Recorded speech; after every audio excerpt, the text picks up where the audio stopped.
Aqui podemos ver uma foto de um físico muito famoso, Neil deGrasse Tyson, talvez o físico que faz mais extensão nesse mundo, mais comunicação com o público geral. Uma pessoa que criou muita paixão para física em muitas pessoas, então um físico extremamente valoroso para a comunidade dos físicos. Mas existe um vídeo no YouTube que talvez tenha um título um pouco sensacionalista no canal de Kurt Jaimungai. Philosophers are useless. Filósofos são inúteis. E o título desse vídeo sugere que isso é a opinião de Neil deGrasse Tyson. Agora, isso não é a opinião de Neil deGrasse Tyson, mas uma opinião similar você encontra entre muitos físicos ou muitos cientistas. Talvez não a maioria dos cientistas, mas bastante pessoas. Eles, em muitos casos, falam sobre como a filosofia hoje em dia é inútil e os filósofos só estão discutindo coisas meio vazias.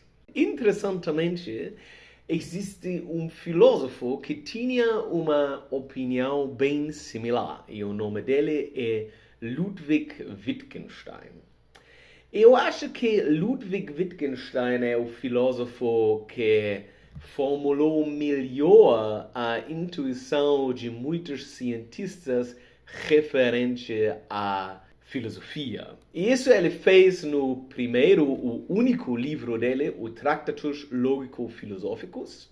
Quando ele era mais velho, ele reajustou essa opinião um pouquinho que ele formula nesse livro, mas independente disso, esse livro é um diamante e eu acho que Ludwig Wittgenstein é o filósofo dos cientistas por várias razões e foi sugerido que eu faça um vídeo sobre Ludwig Wittgenstein, então eu decidi fazer um vídeo sobre as ideias formuladas no Tractatus Lógico-Filosóficos e com isso eu digo bem-vindo à massagem cerebral.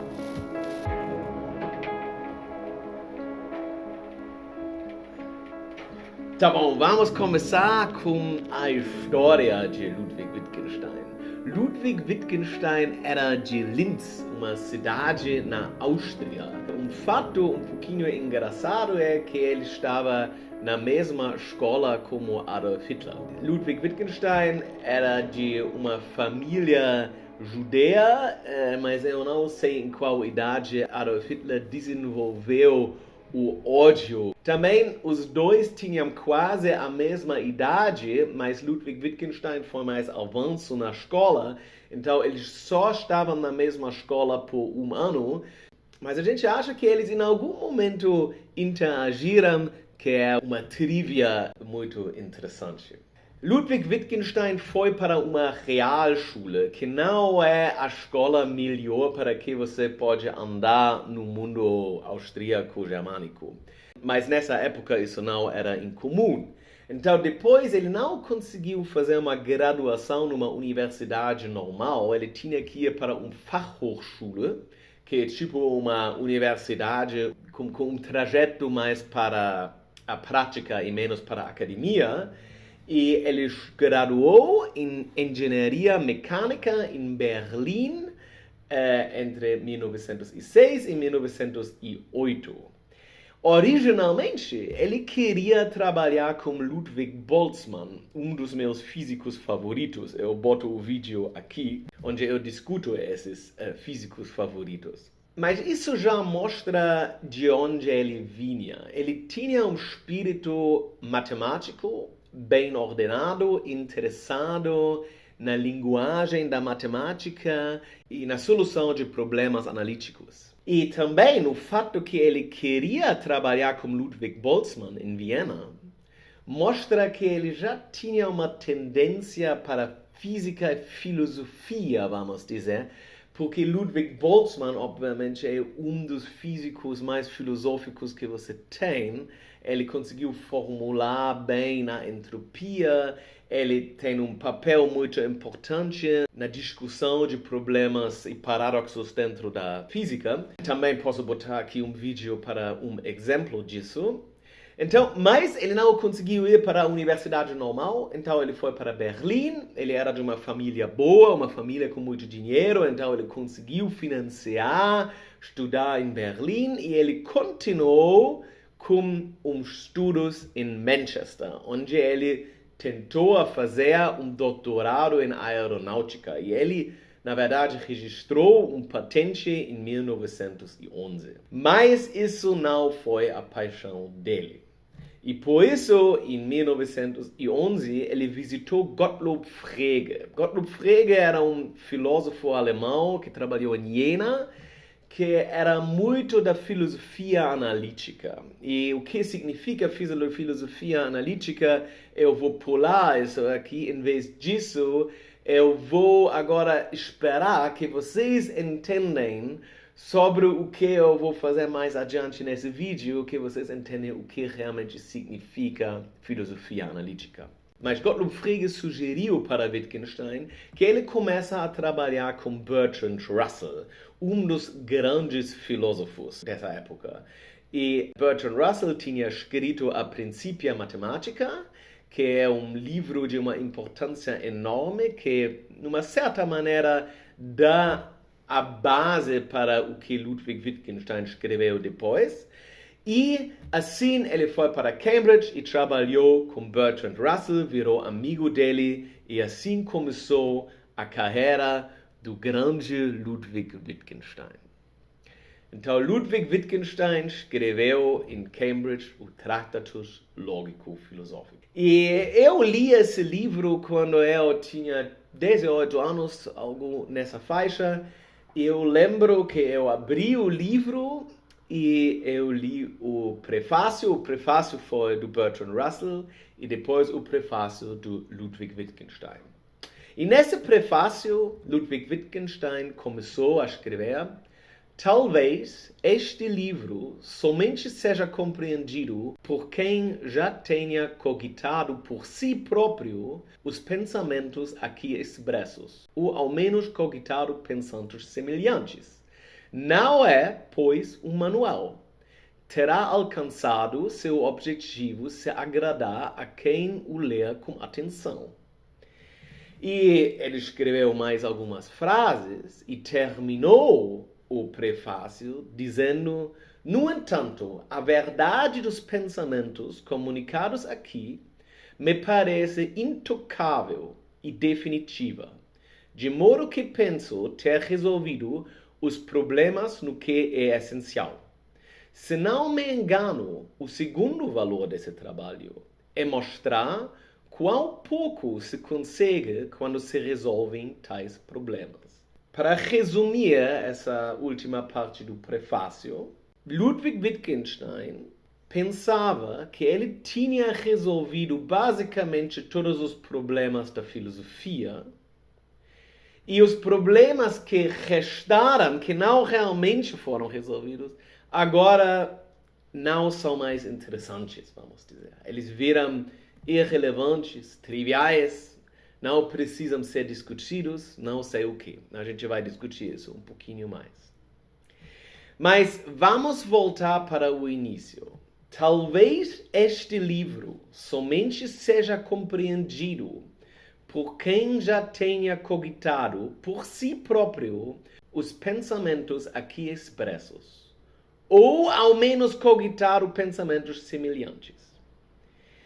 Eu tinha a sorte que nessa época eu já tinha cogitado por mim mesmo pensamentos similares. E por isso a gente vai começar dessa perspectiva aqui. E vamos começar com questões filosóficas em geral. Como é formulado uma questão filosófica?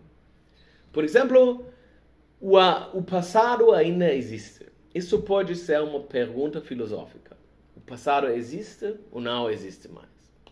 Como resolver esse problema? Agora, se você está num bar e você está lá com um grupo e alguém faz essa pergunta, pode ser que alguém diz, claro que o passado existe, o passado se reflete em tudo que está aqui. Ela existe, uma outra pessoa, não, o passado não existe, só o presente existe, isso é óbvio.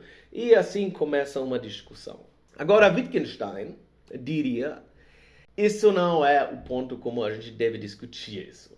Primeiro, a gente tem que entender essa pergunta. E a gente tem que olhar para essas palavras. Especificamente, o que significa existir. O que significa fundamentalmente a palavra existir.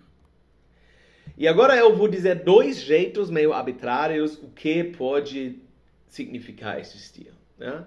Os dois não são muito fundamentais, mas aqui isso é só para um experimento mental. Vamos dizer que um jeito eu chamo tudo existente que é experimentável no presente. Tudo que é experimentável agora é presente. Nesse caso, você pode reformular essa pergunta e você pode dizer: o passado ainda é experimentável no presente? Essa pergunta é trivial. Óbvio que ela não é. Ela é o passado. Você não consegue experimentar mesmo o passado no presente. Ou você pode definir a palavra existir como efeita o experimentável no presente, por exemplo. Nesse caso, essa pergunta vira: o passado ainda efeita o experimentável no presente? E a resposta é sim, óbvio. A resposta é absolutamente trivial. Aqui tem nada para descobrir. Agora vocês podem dizer, eu acho essa definição de existir não muito bom. Tudo bem, a gente pode achar uma outra definição para existir.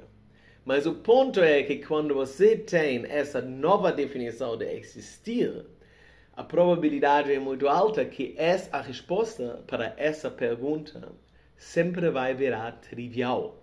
Talvez também você tenha que definir a palavra passado. Né?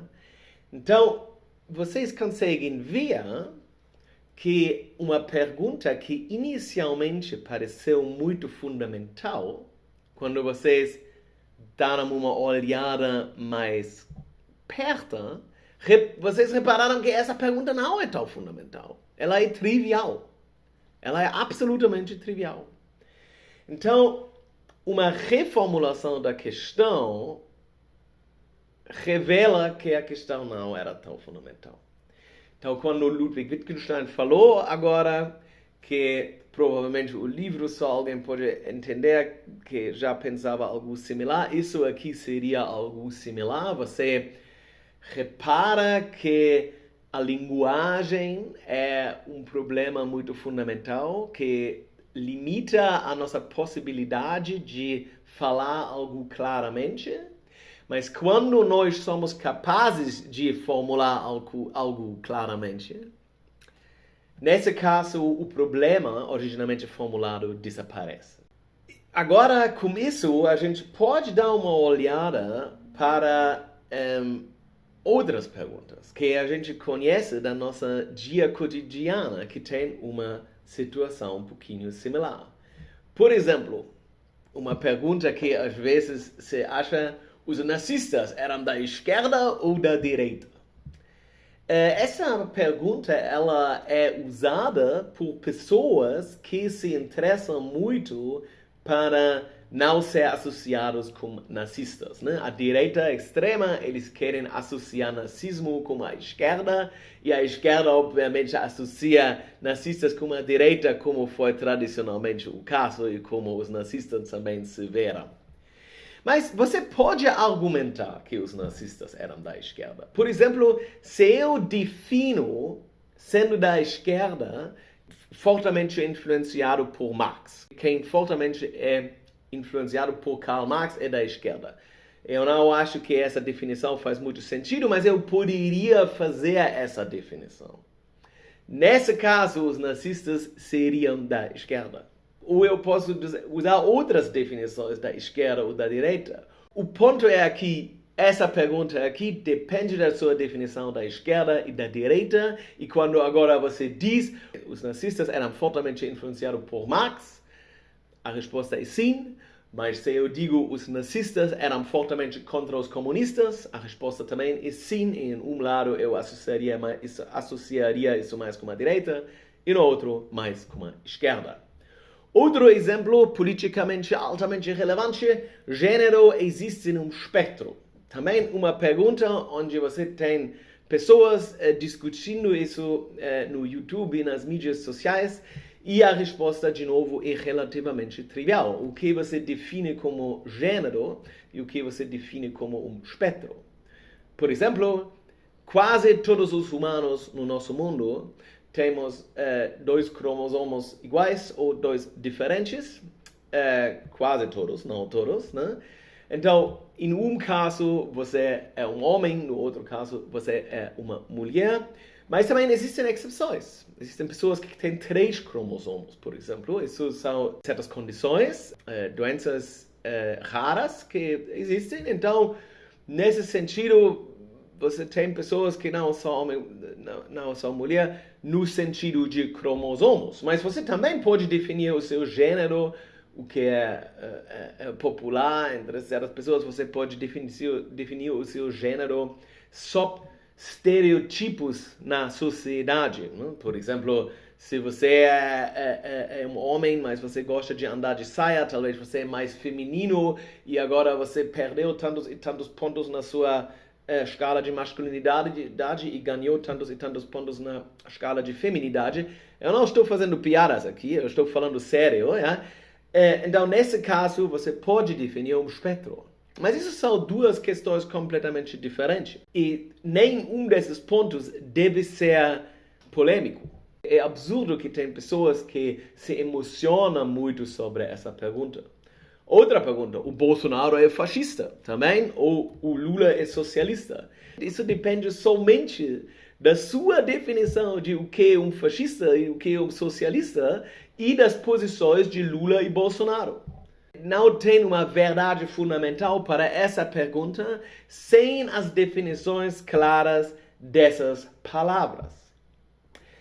O morango é uma fruta ou é um noz? Em termos de biologia, não faz parte do grupo de frutas, mas é um tipo de noz. Eu também não sabia isso até pouco tempo atrás. Mas quando você está na Zona Sul fazendo as suas compras no supermercado e você olha para os morangos, você não vai ir para a esquina dos nozes, mas você vai ir para as frutas. Porque todo mundo pensa que é uma fruta. E não importa que na definição de um biólogo, o morango é uma noz, o morango é um noz. Na definição cotidiana que a gente usa é uma fruta. Então, essa pergunta aqui não é polêmico, não tem nada para debater. Então, o que temos aqui? Por que eu usei esses exemplos? Eu usei esses exemplos para mostrar como eu, quando eu era mais jovem, pensava sobre perguntas da política sempre nessa maneira. Eu reparei que quando pessoas discutiram sobre assuntos de política ou também sobre assuntos de ciência, hoje eles muitas vezes simplesmente não conseguiram concordar sobre uma definição das palavras e muitas vezes eles nem queriam entrar nessa conversa, porque as pessoas gostam talvez de ter um ponto de vista e brigar um pouquinho e dessas coisas. Então, qual foi o objetivo de Ludwig Wittgenstein?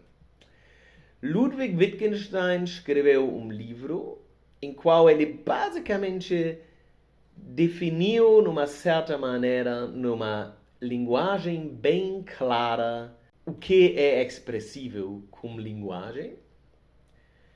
E, para isso, o livro não é um livro para ler como um livro normal. Esse livro é escrito em teoremas, muito similar a um livro de matemática fundamental. Então, ele tem certas regras aqui, certas hipóteses básicas. Por exemplo, primeira frase: The world is everything that is the case. O mundo é tudo que é o caso. Assim ele começa. Agora ele definiu o que é o mundo. The world is a totality of facts, not of things. Então agora ele disse que o mundo é o total de fatos e não de coisas. Isso significa que fatos, nesse caso, fazem parte do mundo. Ou, como uma analogia para o que eu falei no início, fatos existem, vamos dizer. E agora o mundo se divide em fatos. E assim é escrito o livro inteiro.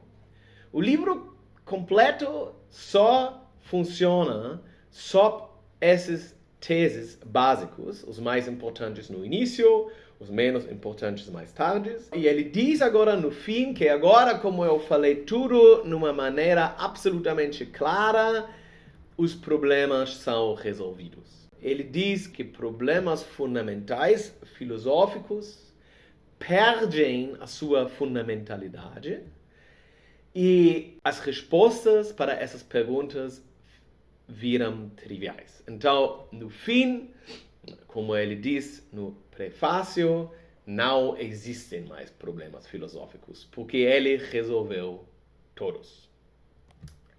Ok. Ele resolveu realmente todos? Não. Ludwig Wittgenstein mesmo reparou na vida dele que é impossível fazer uma linguagem completamente clara e, na verdade, ele é o pai de um campo da filosofia enorme que seguiu só desses pensamentos. Agora, o fato que não todos os problemas da filosofia são triviais e que existem ainda problemas reais, além do que o Ludwig Wittgenstein escreveu, não muda nada sobre o fato que existem muitos filósofos que falam frases vazias, porque eles não definem bem sobre o que eles falam. E, no mesmo tempo, na nossa vida cotidiana, o tempo todo a gente tem conversas vazias. Porque a gente não define bem sobre o que a gente fala. Mas quando você define bem sobre o que você fala, em muitos casos, a resposta para a pergunta vira trivial. Isso inclui pessoas falando sobre física que fazem esses erros, filósofos e físicos também. Eu acho que a grande parte das brigas que eu tinha com colaboradores foi porque eu apontou pelo fato que a resposta para uma certa pergunta é trivial se você formula ela na maneira certa. As pessoas ficam com raiva quando os problemas deles desaparecem. Então, isso é o que eu tiro de Wittgenstein. Como Wittgenstein mudou a minha vida. Eu também escrevi um trabalho sobre o Tractatus muito tempo atrás. Obviamente lá eu entrei muito mais no livro em si e nas ideias dele. Mas aqui é só agora isso que eu queria comunicar. Então, quando eu nos meus vídeos me refiro a Wittgenstein, em muitos casos eu me refiro a essa ideia, que a grande parte dos problemas filosóficos, quando você usa uma linguagem bem clara, simplesmente desaparece, porque não é mais um problema. A gente fica preso na nossa linguagem e nas nossas opiniões, e isso cria muitos problemas. Por isso eu acho que Wittgenstein é um dos filósofos que todos os físicos devem conhecer, ou todos os cientistas. Ele não é o único antifilósofo. Nietzsche também se considerou como antifilósofo, e a lista é mais longa. Mas no caso dele, eu acho que, de uma certa maneira, ele realmente revolucionou tudo. Agora vocês conseguem ver que está bem quente. Eu botei uma camisa, porque eu achei que quando eu falo sobre Wittgenstein, eu tenho que botar uma camisa, porque é uma pessoa muito importante. Mas então eu espero que vocês aprenderam algo. E se vocês gostam de conteúdo que tem a ver com física, filosofia, às vezes eu falo sobre sociedade, sobre psicologia também, mas eu sou físico e de lá eu venho, também estudei um pouco de filosofia, mas principalmente esse é um canal de ciência e física. Se você gosta desse tipo de conteúdo, por favor, assina para o meu canal e com isso eu digo até a próxima.